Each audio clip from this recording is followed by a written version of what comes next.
Татар телендәге матбугат ниләр турында яза? Әлеге сорауга җавап матбугат күзәтү сәхифәсендә. Сүзне журналист Миңназыйм Сәфәревкә бирәм. Хәерле көн, мөхтәрәм телевизор караучылар. Матбугат күзәтүне дәвам итәбез. Шәһри Казан газетасының саргаюы шиктән ашты. Ул бу атнада калын санының беренче битенә этләр турындагы язма чыгарып биргән. Әйе, шәһәр итен асрауга күпме акча китүен ачыклаган газета хәбәрчесе. Нишләмәк кирәк? Кеше кадере булмаган җәмгыятьтә шул эт кешенең тугры дусты дип күңел ятырга гына кала торгандыр инде.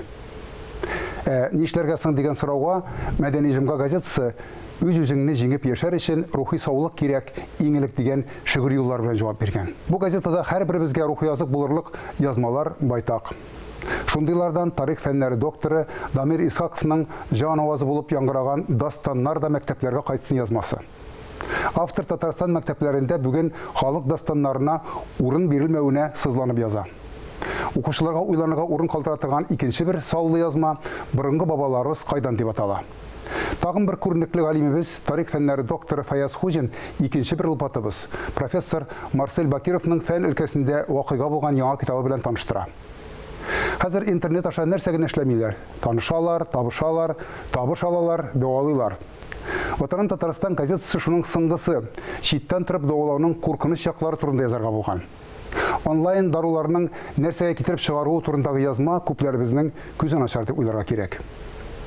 Газетада игътибарны җәлеп иткән тагын бер язма 12 тел белгән урыс егетенең татарский с нуля дигән дәреслек әзерлеге.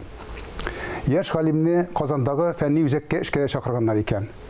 6 ел буена татарча өйрәнгән Максим Кузнецов турында укыганда була бит татарчага өйрәнеп дип кычкырасы килә бөтен җиһанга. Ватан һәм бурыч дигән язмада соңгы вакытта телгә кергән татар егете Рөстәм Гатинның тормыш фәлсәфәсе белән танышырга мөмкин.